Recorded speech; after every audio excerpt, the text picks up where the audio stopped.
Content in this presentation is covered on pages 230 through 239 of your textbook, and it's meant to help you achieve learning objective 39, which is to distinguish between micro, meso, and macro scale winds, and also to be able to give an example of each.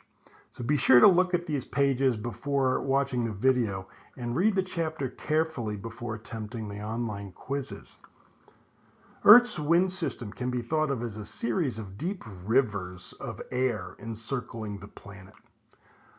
Embedded in the main currents are vortices of various sizes that include hurricanes, tornadoes, and mid-latitude cyclones.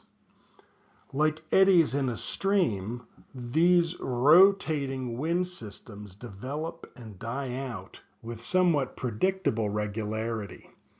Residents of the United States and Canada are familiar with the term westerlies, which describes winds that predominantly blow across the mid-latitudes from west to east. However, over short time periods, the winds may blow from any direction. You may recall being in a storm when shifts in wind direction and speed came in a rapid succession. With those kinds of variations, it doesn't make much sense to say that we're in westerly winds, but in reality, our attempt to simplify the descriptions of the atmospheric circulation by sorting out events according to size and the time frame in which they operate helps us scale these on weather maps. Where you're observing stations that are spaced, 100 miles apart, small whirlwinds that carry dust skyward are far too small to be identified. Instead, weather maps reveal larger scale wind patterns like those associated with cyclones and anticyclones. And in general, large weather patterns persist for longer than smaller counterparts. So dust devils usually last a few minutes, but mid-latitude cyclones take a few days to cross the country and sometimes dominate the weather for a week or longer. Winds are divided into three categories of atmospheric circulation: microscale, mesoscale, and macroscale. Motions over large spatial scales also tend to last longer in time. So this chart is attempting to show you that relationship between spatial and time scales. Another way of looking at it is shown in this slide. At the smallest scale, air molecules escape from a smokestack and they're traveling at different velocities inside the chimney. That causes them to flow in random paths as they leave the chimney. That pattern of motion is called turbulence. So not all of the velocity is in the up chimney direction, but some of those air molecules are moving off to the east, west, and south. That's turbulence. And individual cells, turbulent cells, are referred to as eddies. At larger space scales, the mesoscale, it's harder to detect the turbulent nature of the atoms as they escape from the chimney. However, it's easier to see the dominant wind direction by watching the smoke escape from a distance. On an even larger scale, we can see why the smoke is blowing the way it is when we view it in the context of atmospheric motions on a regional scale. The macro scale shows that the city from the middle picture is in the warm sector of a mid-latitude cyclonic system, and that there is a cold front approaching that's going to bring with it a different wind pattern at the mesoscale, and it may change the degree of turbulence at the top of the smokestack. Microscale winds are small, often chaotic winds, normally lasting for seconds to minutes at the most. And so a few examples of these include simple gusts, like you see in the picture in the top right here, that might hurl debris into the air. but also small, well-developed vortices, vortexes is if you're more used to that kind of speaking. Vortices such as dust devils, which look like tornadoes, but they're much smaller and much less intense. So you can see a big dust devil here in this picture. At the micro scale, turbulence is generated when wind encounters an object. So as some air molecules are forced around the object, others are forced to slow down upwind from it. And in the quiet spot behind the object, a whirl of air might form on the downwind side. So the size and the shape of the eddies that form depends on the size and shape of the obstacle. Larger objects generate larger whirls, while smaller objects with elongated shapes aligned in the same direction as the wind might cause even no turbulence. Wind speed, though, can also have a strong influence on the size and the shape of those cells. So faster winds result in bigger eddies. And because mountains are some of the largest immovable objects that interfere with wind, some of the most pronounced eddies are mountain wave eddies, which form on the downwind side of mountain ranges. Further downwind from the mountain, other eddies may form that will called rotors, and they might form localized turbulence. And again, they're responding to the initial turbulence of that mountain wave eddy. The effect of friction at the atmosphere's lower boundary layer, also known as the Earth's surface, is to induce vertical mixing.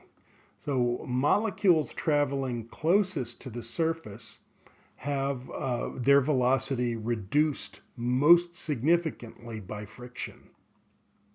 The roughness of the terrain is determined by the scale of the individual roughness elements, which may include grass blades or boulders or trees or even buildings or mountains. Any object that provides resistance to flow. So if the elements are small, the elevation of the turbulent layer will be low. If they are large, the layer can be thousands of feet thick. So this figure from your book is a little confusing without some explanation. The orange curve, curve A, is a velocity profile for wind moving over the grassy field to the left of the picture. So you can see one side of that picture is nothing but grass. And if you look at the wind closest to the ground, it's got the slowest speed. And as you move further away from the ground surface, that wind speed increases at a fairly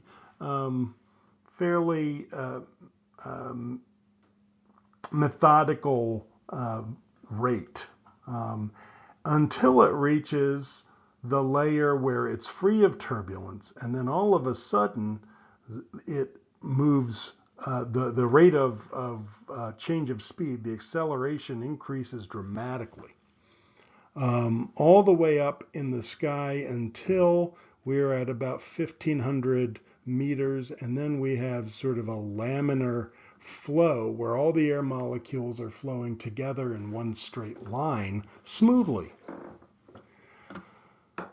So you can imagine that the turbulence associated with the blades of grass becomes insignificant within the first few hundred meters, probably even less of space. So that means that on a hot summer day, warm surface air is mixing with the cooler air from above only in the lowest 1,000 feet or so of the atmosphere. Much larger eddies form as the wind moves through the shrubs, trees, and hills in the right half of the picture.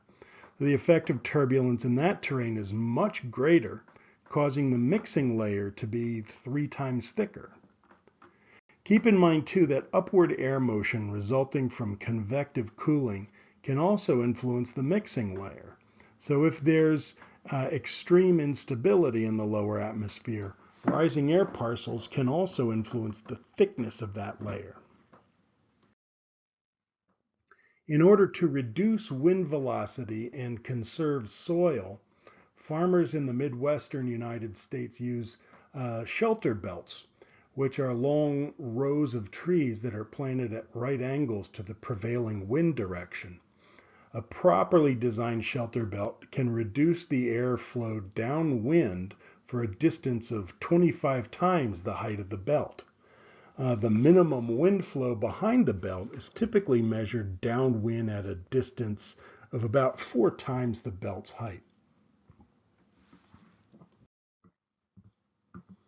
Dust devils are an example of a microscale wind that forms in arid regions on very hot, dry days. So here's the heating of a surface to start convection. But in the meanwhile, we have wind coming laterally. And the high surface temperature causes the atmosphere next to the ground to become really unstable. And as the heated air rises, wind blowing past the obstruction causes that rising air to twist.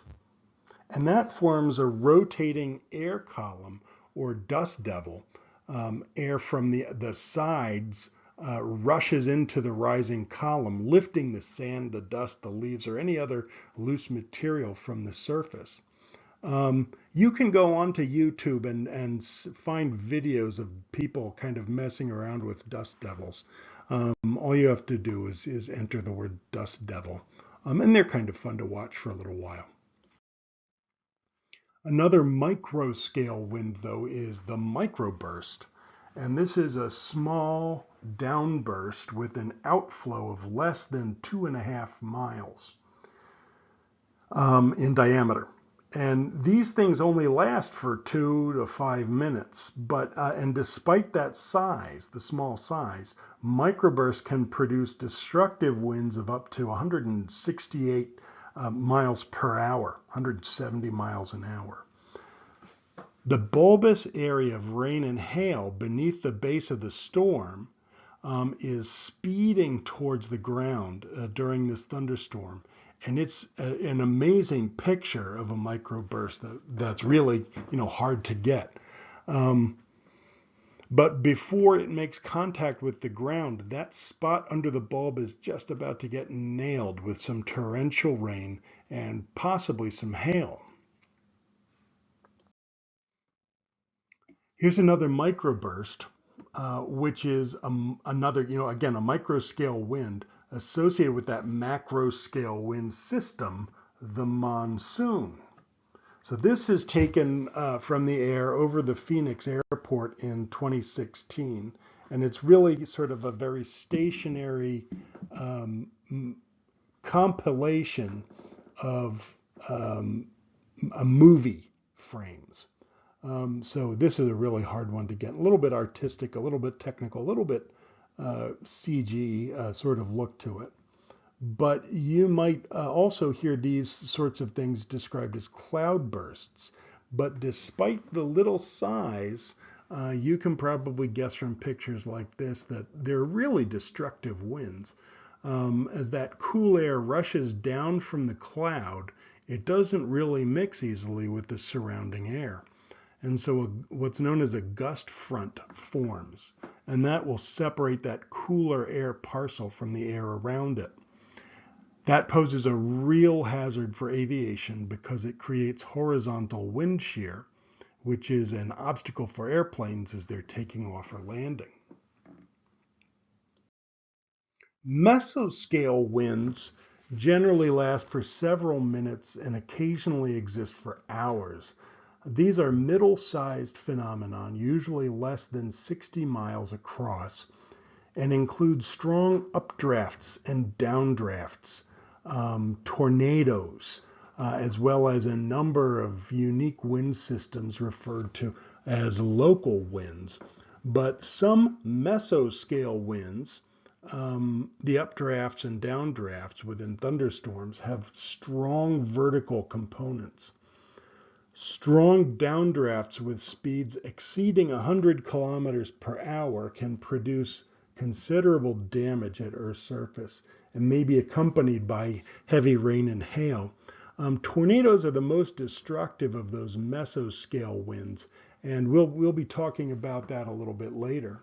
But here you can see the path of one of these tornadoes, and you can see the damage on the Fujita scale, really extensive, complete obliteration wherever you see red on here. So we're talking about the scale of the whole side of a city. So big spatial scales. And winds over here in excess of 260 miles an hour. Tornadoes have really high wind speeds because there's an enormous pressure gradient inside the funnel. And as winds flow from high to low pressure areas, the intensity of the difference in pressure, the gradient, leads to higher wind speed.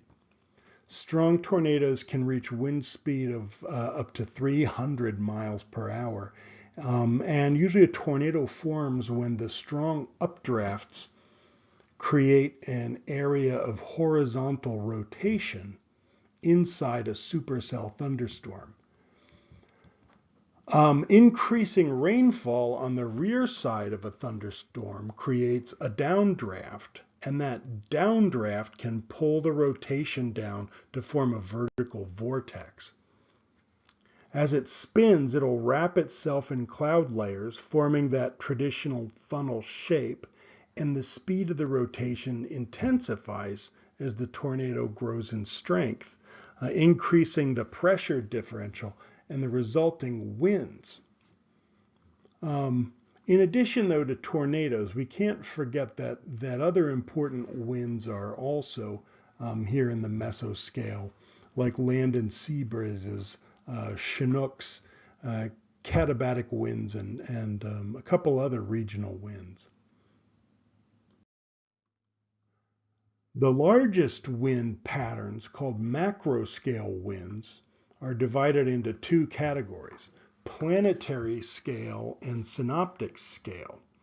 Planetary scale winds are exemplified by like the westerlies and the trade winds that carried sailing vessels back and forth across the Atlantic during the opening of the New World. These large-scale flow patterns extend around the entire globe and can remain essentially unchanged for weeks at a time. The somewhat smaller macro-scale circulation, which is called synoptic scale or weather map scale, are 600 miles in diameter and easily identified on weather maps. Two well-known synoptic scale systems are the traveling mid-latitude cyclones like we get in the Pacific Northwest, and anticyclones that appear on weather maps as high-pressure areas. These are the weather producers of the mid-latitudes, and they're confined mostly to our latitudes. But the smallest macro-scale weather system is actually the tropical storm and hurricanes that we hear so much about in the summer and early fall.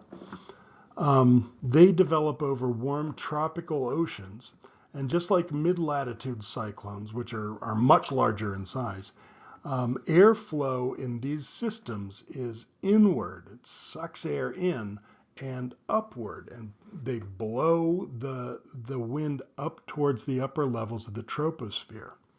However, the wind associated with hurricanes are much stronger than those found in most mid-latitude cyclones. So if you follow the link on this slide, you can see some interesting images that I think contrast really well with that picture of the tornado damage from 1979. Remember, we were talking about one section of a city with respect to the mesoscale winds. But look at this, wind damage all over the Northeast in the wake of Hurricane Sandy's impact.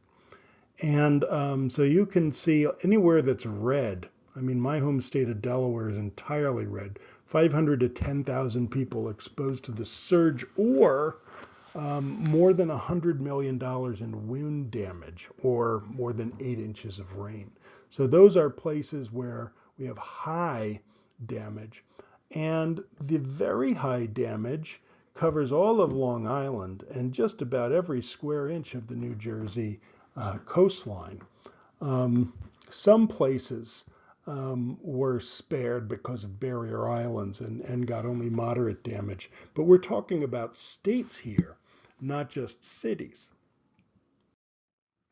Although it's common practice to divide atmospheric motions according to the size, remember that global winds are composite of motion on all scales. Just like a meandering river has big eddies composed of smaller eddies containing still smaller ones. As an example, winds associated with Sandy caused it to appear like a large whirling cloud migrating across the ocean for weeks at a time. As they are seen from above, the general counterclockwise rotation of the storm can easily be seen. In addition to their rotating motions, hurricanes move from east to west or northwest. And actually, once hurricanes move into the belt of the westerlies, they change their course and tend to move in a northeasterly direction. But this motion demonstrates that the large eddies are embedded in a still larger flow on the planetary scale that's moving westward across the tropical portion of the North Atlantic. The people in this picture are experiencing the wind on a much smaller scale. They're walking into gale force winds associated with that hurricane, Sandy. This is Baltimore. They're having a really hard time remaining vertical because the effect of that macro scale wind is amplifying the wind tunnel effect caused by the building. So turbulence generated by friction is a really can be a really damaging component to hurricane winds. In summary, the global wind system is divided into 3 groups based on the size and the time frame in which they occur. Small microscale winds like dust devils may only last a few minutes, whereas larger mesoscale winds like downdrafts and tornadoes may go on for hours.